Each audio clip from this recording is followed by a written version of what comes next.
दोस्तों, आज की जो कहानी है वो कहानी है एक यक्षिणी की।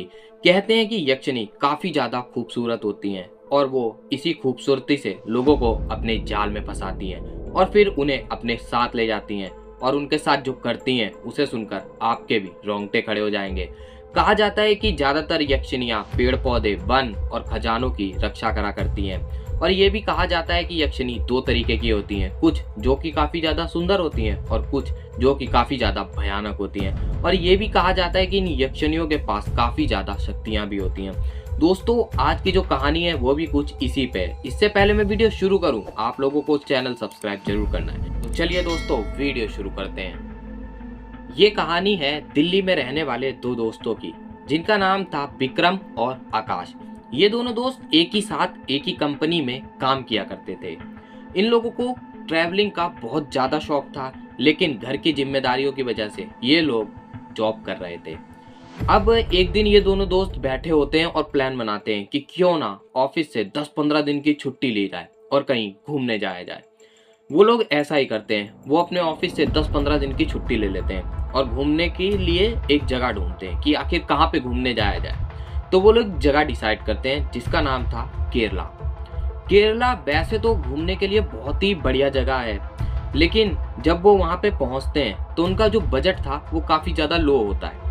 अब वो लोग होटल ढूंढ रहे होते हैं रात को रुकने के लिए कि हम कहीं पे रुक के आराम वगैरह कर लें। अब उनका जो बजट था वो काफ़ी लो था और जो वहाँ के होटल थे वो काफ़ी ज़्यादा महंगे थे। वो काफ़ी ढूंढते हैं लेकिन उनको कोई होटल नहीं मिलता। फिर जाके एक जगह पे उनको एक ऐसा होटल मिलता है जो कि जंगल के बीचों बीच में था। वो लोग उस होटल में जाते हैं और रूम बुक कर लेते हैं, क्योंकि वो सोचते हैं अब इससे ज़्यादा सस्ता हमको कहीं मिल ही नहीं सकता, अब रात के लिए यही सही है। वो लोग खाना वाना खा के उस रूम में ऊपर चले जाते हैं। जो उनका रूम था जहाँ पे, वहीं पे बालकनी भी थी। बालकनी से जो जंगल का व्यू था ना, वो काफ़ी ज़्यादा बढ़िया दिखाई दे रहा था। वो लोग काफ़ी देर तक वहाँ से जंगल का व्यू देखते हैं और मज़ा लेते हैं और फिर रात को वहाँ पे सो जाते हैं। फिर अगले दिन वो लोग डिसाइड करते हैं कि अब इस जंगल में जाएंगे और इस जंगल को एक्सप्लोर करेंगे। वो लोग ऐसा ही करते हैं, वो लोग उस जंगल में जाते हैं और जो काफ़ी ज़्यादा अंदर चले जाते हैं। तो वो लोग ना, जो उनमें से एक था विक्रम, वो क्या करता है, वो पेड़ों पे ना निशान बनाने लग जाता है चाकू से, ताकि उन लोगों को रास्ता ध्यान रहे कि वो किस रास्ते से जा रहे हैं उस जंगल में, उसी रास्ते से वो वापस आ जाएं। क्योंकि अगर ज़्यादा अंदर जंगल के चले गए तो वो खो भी सकते हैं। तो वो लोग ऐसा ही करते हैं, वो घूम फिर के उस जंगल से उसी रास्ते से वापस आ जाते हैं। अब जो आकाश और विक्रम थे वो दोनों खाना खा लेते हैं और फिर आराम करने चले जाते हैं। आकाश सो जाता है। अब विक्रम को नींद आती ही नहीं है तो विक्रम जगता रहता है। तो वो उठता है अपने बेड से और बालकनी की तरफ चला जाता है। वो बालकनी से जंगल का व्यू देखने लग जाता है, जो कि बहुत ही ज्यादा खूबसूरत दिख रहा था। तभी विक्रम की जो नजर थी वो जाती है एक जगह पे जहाँ पे से लाल दुपट्टा लहर रहा था। अब विक्रम उस जगह को बड़े ही गौर से देखने लग जाता है कि आखिर वो क्या चीज है। तो विक्रम तभी देखता है कि वहां पे एक लड़की खड़ी हुई है, जो कि आधी पेड़ के पीछे है और आधी वो पेड़ के बाहर है। तो जिस वजह से वो विक्रम को आधी दिखाई दे रही थी। अब विक्रम उसे बड़े ही गौर से देख रहा होता है, तभी वो लड़की अचानक से विक्रम की तरफ मुड़ जाती है। वो लड़की दिखने में इतनी ज्यादा खूबसूरत थी, विक्रम ने इतनी ज्यादा खूबसूरत लड़की आज तक कभी देखी ही नहीं थी।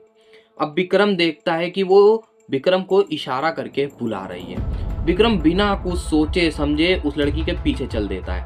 अब वो लड़की जो थी वो जंगल के अंदर चली जाती है। विक्रम भी उसके पीछे चलता चला जाता है। अब विक्रम मानो कि वो लोग जंगल के बीच में पहुंच गए थे। वो लड़की जाके एक जगह पे रुक जाती है और विक्रम उससे पूछता है कि आखिर तुम कौन हो और इतनी रात को इस जंगल में क्या कर रही हो। तो वो लड़की विक्रम की तरफ मुड़ती है और विक्रम जब उसे देखता है तो वो लड़की इतनी ज्यादा खूबसूरत थी, जिसे देख के विक्रम मानो एकदम ही उसके जैसे वश में हो गया हो उसकी खूबसूरती के। तब वो लड़की एकदम से विक्रम के पास आने लग जाती है और पास आके खड़ी हो जाती है। और फिर वो लड़की क्या करती है, वो अपने सारे कपड़े उतार देती है और फिर वो विक्रम के भी सारे कपड़े उतार देती है और फिर वो दोनों लोग फिजिकल हो जाते हैं। और जो उसका विक्रम का दोस्त था आकाश, उसको रात में टॉयलेट लगती है। तो वो उठता है तो वो चेक करता है कि वहाँ पे विक्रम तो है ही नहीं। तो वो क्या देखता है कि सोचता है कि शायद कहीं विक्रम वॉशरूम तो नहीं गया हुआ। वो ये सोच के काफ़ी देर तक इंतजार करता रहता है कि विक्रम जब बाहर निकलेगा मैं चला जाऊँ। लेकिन काफी देर हो गई, विक्रम का कोई आता ही पता नहीं था। तो वो क्या करता है आकाश, वो जाता है वॉशरूम में, चेक करता है, उसको विक्रम कहीं नहीं मिलता। वो उस होटल की बालकनी जहाँ पे वो उनके रूम में था, वो वहीं पे जाके खड़ा हो जाता है और सोचने लग जाता है कि आखिर ये जो विक्रम है वो कहाँ चला गया होगा। तभी उसको जंगल में से किसी के चिल्लाने की बहुत तेज आवाज सुनाई देती है।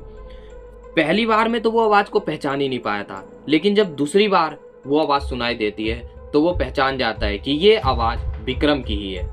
और वो जो आकाश था वो भी बिना कुछ सोचे समझे अपने दोस्त को बचाने के लिए उस जंगल में दौड़ता हुआ चला जाता है। और वो जाके अंदर एक जगह पे देखता है कि जो विक्रम था और वो एक लड़की के साथ फिजिकल हो रखा है।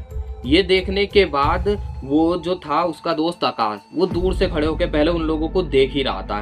तभी वो एक चीज नोटिस करता है कि वो जो लड़की थी जो विक्रम के साथ थी, वो विक्रम को किस करती है। और जो उसका चेहरा था ना, वो एकदम से बदलने लग जाता है। और उसका चेहरा इतना ज़्यादा भयानक हो गया था कि मानो आकाश ने उतने ज़्यादा भयानक चेहरा आज से पहले कभी देखा ही नहीं। लेकिन जो विक्रम था उसे इस चीज़ का कुछ पता ही नहीं था, क्योंकि वो जो विक्रम था वो उस लड़की के एकदम बस में हो गया था। अब वो जो लड़की थी वो विक्रम को किस कर रही थी, तभी किस करते करते वो विक्रम का होठ खाने लग जाती है। ये देखकर आकाश काफ़ी ज़्यादा डर जाता है। वो अपने दोस्त को बचाने तक नहीं जाता। वो सोचता है कहीं मैं अगर विक्रम को बचाने गया और इस लड़की ने मुझ पे ही हमला कर दिया तो मैं भी मारा जाऊंगा। पहले वो देखता रहता है, वो उसका ऊँट खा रही होती है। फिर तभी वो लड़की अपने नाखून बड़े बड़े निकालती है और विक्रम की छाती में अपना हाथ घुसोड़ देती है। और विक्रम की छाती से काफ़ी ज़्यादा खून निकल रहा था। और फिर वो लड़की क्या करती है, वो विक्रम का खून चाटने लग जाती है। ये देखकर आकाश काफ़ी ज़्यादा डर जाता है और फिर वो भागकर होटल जाता है और होटल के स्टाफ को ये पूरी बात बताता है। होटल के स्टाफ वाले पहले तो सोच रहे थे कि ये आकाश ऐसे ही कोई कहानी बना रहा है, लेकिन फिर कुछ स्टाफ वाले आकाश के साथ उस जगह पे जाते हैं जहाँ पे वो आकाश ने विक्रम और उस लड़की को देखा था। अब जो आकाश था वो उन होटल वाले स्टाफ को लेके उस जगह पे पहुंचता है तो वो देखता है कि वहाँ पे तो कोई भी नहीं है। तभी काफ़ी ज़्यादा ढूंढने पे आकाश को वो एक जगह पे विक्रम के कपड़े दिखाई देते हैं। तो वो देख के वो लोग उन लोगों को काफ़ी ज़्यादा ढूंढने लग जाते हैं। तभी एक जना आकाश को बताता है कि ये जो वन है यहाँ पर काफ़ी ज़्यादा यक्षिणी रहती हैं, कहीं तुम्हारा दोस्त उन्हीं के बस में आके उन्हीं के साथ तो नहीं चला गया। जब ये बात आकाश को पता चलती है तो आकाश काफ़ी ज़्यादा गुस्सा होता है और उन लोगों से बोलता है तुम लोग मुझे अब ये बात बता रहे हो जब मेरे दोस्त की जान खतरे में है। वो लोग जैसे तैसे करके आकाश को अपने साथ होटल ले जाते हैं और समझाते हैं कि हम कल विक्रम को फिर से ढूंढेंगे। अब जब अगला दिन होता है वो लोग विक्रम को ढूंढने जाते हैं तो वो लोग विक्रम को पूरे जंगल में ढूंढ लेते हैं, लेकिन उनको विक्रम कहीं भी नहीं मिलता। एक जगह पे विक्रम की डेड बॉडी पड़ी होती है। जब वो जगह पे आकाश पहुंचता है, आकाश देखता है तो आकाश देखता है कि विक्रम के माथे पर एक निशान बना हुआ है, जिसे देखकर आकाश समझ जाता है कि आखिर इसके पीछे क्या माजरा है। आकाश को वो निशान ध्यान आता है कि ये निशान विक्रम ने पेड़ों पर बनाए थे। मतलब जब विक्रम उन निशानों को पेड़ों पर बना रहा था तब उसने शायद किसी यक्षिणी के घर के बाहर वो निशान बना दिया होगा या फिर किसी यक्षिणी पे वो निशान बना दिया होगा, जिस वजह से वो यक्षिणी इतना ज़्यादा गुस्सा हो गई उसने विक्रम की जान ले ली। दोस्तों आज की ये जो कहानी है ये कोई ऐसी वैसी नहीं, ये एक रियल लाइफ कहानी है। दोस्तों आपको ये वीडियो कैसी लगी हमें कमेंट में ज़रूर बताएं और हमारे चैनल को भी सब्सक्राइब जरूर करें। तो इसी के साथ आपसे मिलते हैं नेक्स्ट वीडियो में।